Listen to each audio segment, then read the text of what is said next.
Hello नमस्कार brother, हमारे channel में आपका स्वागत। हम आपको बहुत ही महत्वपूर्ण जानकारी देने वाले हैं अतिथि शिक्षकों को लेकर। अतिथि शिक्षकों ने भोपाल में आंदोलन की परमिशन मांगी थी, लेकिन परमिशन नहीं मिल पाई क्योंकि जो भी भोपाल में ग्राउंड हैं सभी भरे हुए, सभी कर्मचारी आंदोलन कर रहे हैं मध्य प्रदेश में। तो अतिथि शिक्षकों को आंदोलन करने की परमिशन नहीं मिली, लेकिन सरकार को अल्टीमेटम दिया गया अतिथि शिक्षकों के द्वारा कि जल्दी इनका नियमितीकरण किया जाए, क्योंकि शिवराज सिंह चौहान जी ने एक कार्यक्रम में अतिथि शिक्षकों के लिए अभद्र भाषा का प्रयोग किया, जिससे अतिथि शिक्षक खासी नाराज हैं। इन्होंने बोला है सरकार अतिथि शिक्षकों के हित में कोई फैसला नहीं ले रही है, जबकि सरकार ने कहा था कि मैं विभागीय परीक्षा लूँगा और आरक्षण दूंगा। ठीक है, तो आरक्षण तो ठीक है, लेकिन अतिथि शिक्षकों की विभागीय परीक्षा का अभी तक आदेश जारी नहीं किया गया, जो शिवराज सरकार को जल्द से जल्द अतिथि शिक्षकों की विभागीय परीक्षा का आदेश जारी करना चाहिए। तो बहुत ही महत्वपूर्ण खबर है, जिसके संबंध में विस्तार से मैं जानकारी देने वाला हूं। और रविकांत गुप्ता जी ने क्या सूचना दी है मध्य प्रदेश के अतिथि शिक्षकों को, वो भी मैं आपको बताने वाला हूं। आप वीडियो में बने रहे, वीडियो पूरा देखें। वीडियो अच्छा लगे तो आप लाइक करें और चैनल को सब्सक्राइब जरूर कर लें से नई अपडेट पाने के लिए। तो बात करते हैं सभी साथियों को। अभी कुछ समय पहले माननीय परिहार जी ने बताया है कि अब आगे हमें क्या करना है। बहुत ही जल्द एक बड़ा आंदोलन भोपाल में होने जा रहा है। हम परमिशन की बात तो नहीं करते, लगे हुए थे परमिशन के लिए, और आज बताया गया कि कोई भी भोपाल का ग्राउंड, क्योंकि वर्तमान में सभी कर्मचारी संगठन आंदोलन की राय पर हैं, अतः वर्तमान में कोई भी ग्राउंड भोपाल का खाली नहीं। तो आप ये बात समझ सकते हैं कि इस समय पर सरकार के ऊपर कितना दबाव। आज माननीय मुख्यमंत्री जी डिंडोरी छिंदवाड़ा में कहते हुए नजर आए कि सभी आदेश जारी हो गए। अरे आप कैसे मुख्यमंत्री,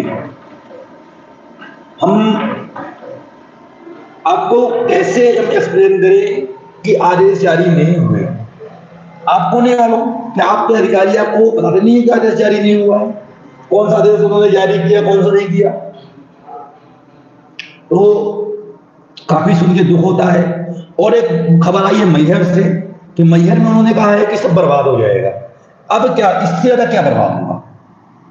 माननीय मुख्यमंत्री जी से मैं पूछना चाह रहा हूं कि इससे ज्यादा आप हमें क्या बर्बाद करेंगे? आपने तो हमें कहीं का नहीं छोड़ा। आपने कहा आप विभागीय परीक्षा लेंगे, अभी तक आदेश जारी नहीं हुआ। आपने कहा हम आरक्षण देंगे, आरक्षण तो बहुत दूर की बात है, वो तो हमारे लिए है नहीं। आरक्षण तो कैसे मिलते हैं, कैसे नियुक्ति होती है, आज तक तो हम समझ ही नहीं पाए कि किसे आरक्षण मिला और किसे नहीं मिला। आपने कहा कि अनुबंध हम कर दे रहे हैं, अब 1 साल तक कोई बाहर नहीं होगा। लगातार आप ट्रांसफर कर रहे हो, प्रमोशन कर रहे हो, तो एक काम कर लो, पहले या तो ट्रांसफर कर लो, प्रमोशन कर लो आराम से बैठ के, और फिर जब जगह बचे तो आप हमारी भर्ती कर लो। काहे के लिए रुलाते हो बेचारों को? कितने लोग परेशान हैं। डिंडोरी के कांड तो मुझे भूलता नहीं, जिस तरह से वो हमारी बहनें सड़कों पे दौड़ रही थी, और आपके जैसे मुख्यमंत्री जो अपने आप को बहनों का भाई कहते हैं, कि ऐसा भैया दोबारा नहीं मिलेगा, चाहेगा भी नहीं कोई ऐसा।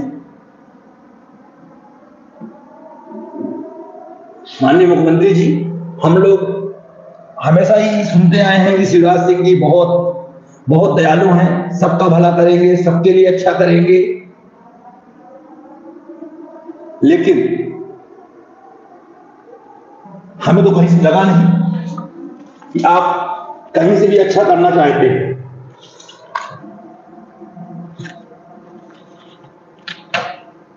हम उम्मीद जरूर करते थे कि हमारा भला होगा। हर जगह आपने बोला, मंचों से बोला। अभी आपने हाल ही में कुछ दिन पहले कहा कि मैं तुम्हारा भला करूंगा, कोई बाहर नहीं होगा। तो फिर या तो आप में कमी है या आपके अधिकारी आपकी नहीं सुन रहे हैं। बताइए, जब अगर एक मंत्री की अधिकारी नहीं सुनेंगे तो हम जैसे आम लोगों का क्या होगा? तो बात करते हैं, ज्यादा टाइम लेंगे नहीं, बात करते हैं आप लोगों को जो बेसिक समस्याएं हैं। पोर्टल चालू होने को लेकर लोग दिन भर परेशान रहते हैं, दिन भर कॉल करते हैं, दिन भर मैसेज करते हैं। मैं स्पष्ट कर दूं कि जितने लोगों का नाम डीपीआई में पहुंच गया है, जितने भी लोगों का नाम डीपीआई में आ गया है, उन सभी लोगों का मानदेय भुगतान ज्वाइनिंग डेट से ही होगी और उनकी फीडिंग भी होगी। इसके लिए आप बेफिक्र रहिए। और जिनकी जानकारी नहीं आ पाई है तो उनके लिए तो हम भी कुछ नहीं कर सकते, क्योंकि आचार संहिता लगने के बाद कोई भी नियुक्ति नहीं होगी। मानदेय की बात रही, मानदेय अभी जो सॉफ्टवेयर है वो मासिक मानदेय ले नहीं रहा है, 90 रुपए के हिसाब से ही ले रहा है। तो सितंबर माह का मानदेय उसी पुराने ही बिल से जनरेट कर दिया गया है। अभी आगामी आदेश का इंतजार है। कुछ अधिकारी कह रहे हैं तत्काल प्रभाव से लागू है, मतलब सितंबर से मिलना चाहिए। कुछ लोग कहते हैं नहीं अब अक्टूबर से मिलेगा, और कुछ तो मनमर्जी आदेश करते जा रहे हैं। तीसरी बात, अब हम उम्मीद कर रहे हैं कि समस्त अतिथि शिक्षक कमर कस लें। अब जो होगा एक बड़ा कार्यक्रम भोपाल में करना है।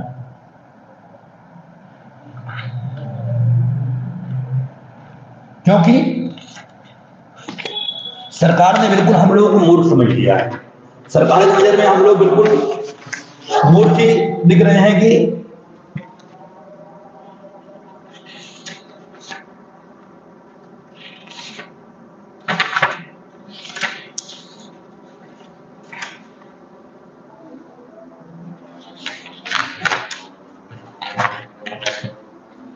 सरकार चाह रहे हैं कि हम आंदोलन करें, हम विरोध करें, जिससे उनके मन में ये हो जाए कि नहीं तुमने तो विरोध किया था। चलिए, आप लोगों का बहुत सहयोग मिलता है और आप लोगों के प्रेरक सहयोग से ही हम लोगों में नई ऊर्जा आती है।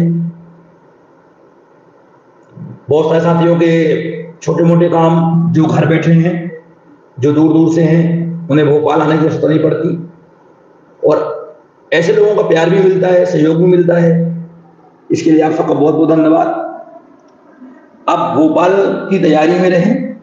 9 तारीख को तो परमिशन नहीं मिल पाई है, और 9 को तो हम बिना परमिशन के घुस जाए भोपाल में सूचना लगा करके। लेकिन प्रॉब्लम इस बात की थी कि आज छुट्टी होने के कारण डीपीआई में सूचना लग नहीं पाई। कल भी छुट्टी है तो सोमवार को हम सूचना लगाएंगे, और मंगलवार को ग्राउंड मिलता तो ठीक है, नहीं डीपीआई परिसर में ही बैठेंगे। वहां पे जो हमारे अलग अलग मांगे हैं, जो मनमर्जी आदेश निकाल के संकुल प्रचार डीओ बाहर कर रहे हैं, अप्रशिक्षित साथी जिनकी नियुक्ति नहीं हो रही है, जिनको बाहर कर दिया गया है, उनके लिए तत्काल आदेश जारी करें। भाई भतीजावाद से बाहर हुए तो शिक्षकों के लिए आदेश जारी करें। बहुत जगहों पर रिक्त पद है, रिक्त पद होने के बाद भी वहां पे नियुक्ति नहीं की गई। ऐसे संकुल प्रचारों पर कार्रवाई की जाए।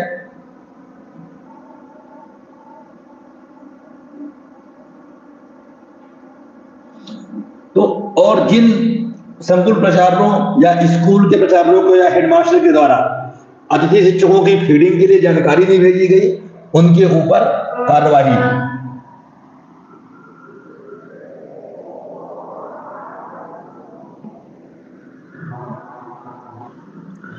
रवि गहलोत जी, मैं भी आपकी बात से सहमत हूं बिल्कुल, कि ऐसा हो नहीं सकता कि सीएम की बात अधिकारी ना सुने। सीएम से बढ़ के कौन है? मंगलवार भी कंफर्म नहीं है, आचार संहिता लागू होगी। एक बात मैं यह भी रिक्वेस्ट करूंगा, अगर मंगलवार को, क्योंकि सुबह तो लागू नहीं होगी, दोपहर के बाद ही होगी। मंगलवार को अगर आचार संहिता लागू होती है तो सभी लोग ससम्मान अपने अपने घर की ओर लौटेंगे, क्योंकि हम नहीं चाहते कि किसी के ऊपर भी कोई कार्रवाई हो। आदर्श आचार संहिता लागू होने के बाद पूरे प्रदेश में धारा 24 लागू हो जाती है। कोई भी रैली, कोई भी सभा हम बिना अनुमति के नहीं कर सकते। तो आप सब लोग अपने अपने जगहों को बचा के रखें, क्योंकि विरोधियों की नजर आपके जगहों पर है। सभी लोग चाह रहे हैं किस प्रकार से इनकी जगहों को हम कैप्चर कर लें।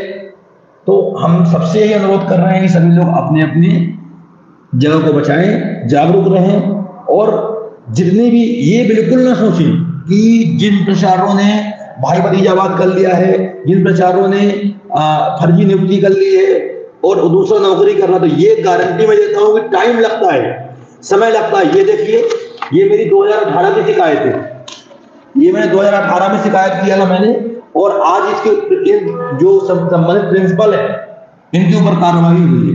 और आज ये सुबह सुबह मेरे घर पहुंच गए, भाई आपने कभी शिकायत, मुझे खुद नहीं मालूम था कार्रवाई होगी, और वो सुबह सुबह मेरे घर पहुंचे और उन्होंने कहा कि भैया आपने शिकायत की थी मेरी, उस पर मेरी कार्रवाई, किसी भाई ने मुझे भेजा होगा, मैंने लगा दिया शिकायत, और शिकायत लगा दिया, कार्रवाई हो गई, मुझे खुद नहीं मालूम पड़ा। आज वो भाई साहब मुझे ढूंढते ढूंढते मेरे घर आए, बोले भाई साहब आपने मेरी शिकायत की थी, उस पर मेरे ऊपर कार्रवाई हो गई, मैं सस्पेंड हूँ और मेरी रिटायरमेंट पास में है, तो मेरी पेंशन रुक जाएगी, मैं बहुत परेशान हूँ, मैं कब से आपको ढूंढ रहा था।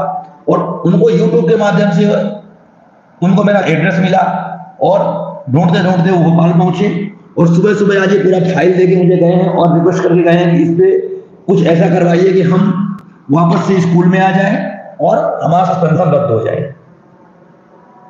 तो मुझे इतना पता है कि देर लगता है, कार्रवाई जरूर होती है, बस आप लगे रहिए, पीछा मत छोड़िए, एक एक कागज लगाते रहिए, आज नहीं तो कल कार्रवाई होगी, पक्का कार्रवाई होगी। थोड़ा समय लगता है, हाँ कुछ जगहों पे लोग नहीं करते हैं, भाई भतीजावाद या राजनीतिक दबाव के कारण कहीं कहीं पे शांति हो जाती है, लेकिन मैं इतना जानता हूं कि मन लगा के अगर आपने तय कर लिया कि मुझे कार्रवाई करवानी है, तो 1 साल लगेंगे, 1.5 साल लगेंगे, पर कार्रवाई 100% होती है।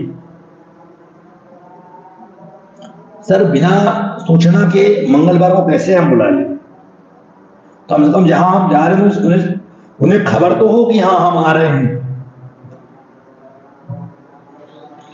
तो ये आप लोग ये समझ लीजिए कि अगर आप शिकायत करेंगे तो कार्रवाई 100% होगी, और अगर आप डर के बैठ जाएंगे तो फिर तो लगे बैठिए आप, कुछ नहीं होगा, क्योंकि अधिकतर लोग डर के बैठ जाते हैं और इसके कारण फिर कार्रवाई नहीं होगा।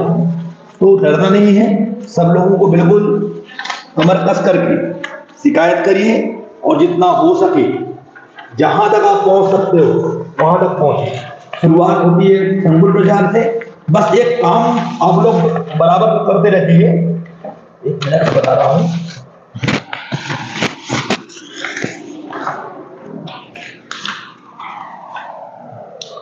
एक काम आप लोग बराबर करते रहिए, जहां भी शिकायत होती है तो बस एक साइड से कागज पकड़िए, संकुल से कागज लीजिए, डीओ से कागज लीजिए, कलेक्टर से कागज लीजिए, कुछ ना कुछ तो कार्रवाई करेंगे, और बस उनको एक फाइल में सेट कर दीजिए। और फिर इसके बाद कलेक्टर नहीं करता तो आयुक्त नहीं करता तो पीएस नहीं करती तो मुख्यमंत्री, बस लगाते रहिए, किसी ना किसी कागज पे कार्रवाई होनी ही होनी है।